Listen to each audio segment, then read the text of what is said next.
Hey everybody, it's April, and today I just want to remind you that if you can, you should. So we're going to get started. Today I'm going to start on hands and I'm going to switch around and we'll see how it goes.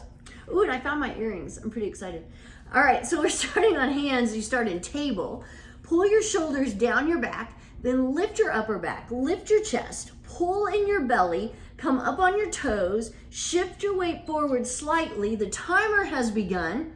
And then once you're in your plank, do all of that again. Press into the floor again, separate your shoulders, pull in your belly, tighten up your glutes, press your heels back so you've got a nice long line in your body. You're making your body into a plank shape. So one reason why you do everything again is because, you can get into a plank and still not really be activated. And that's the main thing. You really want to be active. We're at 30 seconds. Because if you're in your plank and you're not active, then your hips start sagging and your shoulder blades can start pulling together. You're not engaging your core, which can put a little pressure in your lower back. Actually, it puts a lot of pressure in your lower back, and you don't want that. So that's one reason why you have to constantly remind yourself to engage. So one of the things I want to talk about today, we're at 1 minute, I'm going to switch to my forearms, is how if you can, you should.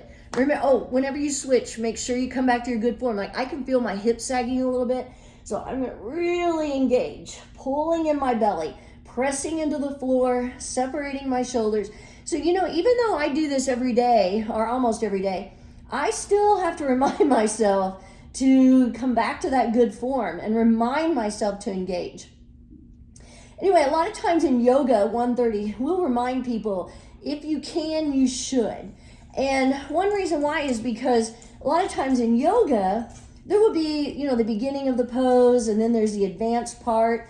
And we'll know that a lot of times people can do the advanced part, but they don't. They're just kind of hanging out and waiting. And because maybe they have something going on that day and they can't, and that's fine.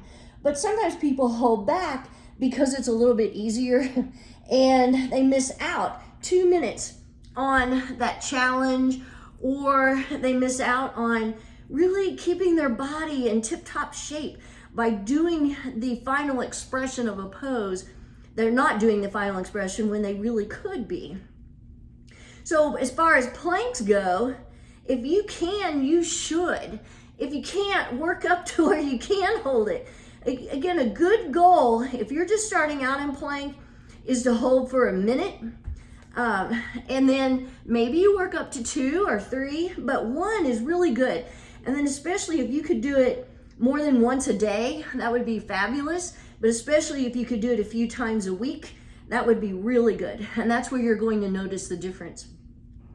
But here's the problem with, if you can, you should, and if you don't, you won't be able to do it. And the problem is, the more you don't challenge your body, you don't do things that you should be doing. 3 minutes, I'm going to switch to side plank on my forearm. Then you're going to start losing it. And it'll be really hard to get it back once you lose it. So the ideal thing to do now is to do what you can while you can, because there's a good chance you'll lose it if you don't use it. So if you can, maybe you can't hold plank for very long, but if you can hold it at all, even for a few seconds, then you should. Or if you aren't going to the gym yet, but you are able, you could go. And by able, I mean, can you walk? Can you maybe hold a weight in your hands? Can you get to the gym by yourself without having to, even if you have to have assistance, so what? Because I guarantee you, if your body isn't in good shape now, over time it will be if you use it and do what you can. So if you can, you should. So again, you may not be able to do a lot right now, but that's all right. You'll work up to it. And the only way you'll get to where you can do a lot is by working up to it. So people get discouraged because they start thinking, well, I can't hold plank for 5 minutes, so why should I do it? Holding plank for a minute is great. Holding plank for 15 seconds would be more than what you've been doing. We're at 4:30. And that's a good thing. You're still challenging yourself. And that's the thing. Anything you can do to challenge yourself is important. And that's what you want to do. Keep challenging yourself because you can.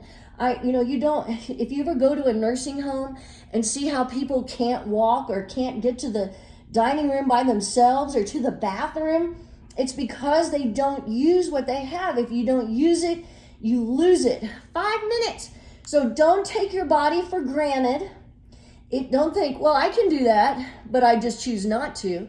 Well, you're hurting yourself. You are totally hurting yourself by doing that. If you can do it, then you should. And then maybe get to where you can do it a little bit longer. You'll get stronger, and that's the important part. Have a great day.